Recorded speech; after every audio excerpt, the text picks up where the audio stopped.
ஆண்டவர் உங்களை ஒருபோதும் அற்பமாக பார்ப்பதில்லை, ஒருபோதும் அற்பமாக பார்ப்பதில்லை. அல்லேலூயா சொல்லுவோமா?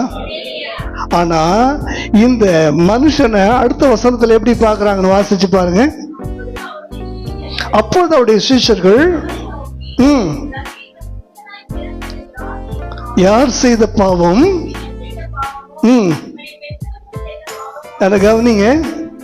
இயேசு கூட இருக்கிற ஆட்கள் கூட என்ன செய்யல, இயேசுவோட நடந்தவங்களுக்கு கூட இயேசு பார்க்கிற மாதிரி பார்வை இல்லை.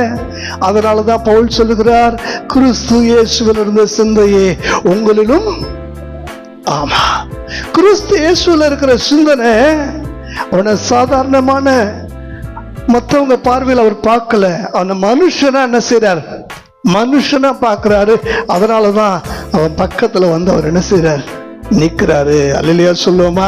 ஆனா இயேசுவோட கூட இருந்தவங்க கூட சரியா பார்க்கல. எப்படி பார்க்கறாங்க, ஆண்டவரே இவன் பிறப்பு சரியில்லையே, இவன் பிறப்பு பாவ பிறப்பு, அதனால இவன் பாவியா இருப்பானோ.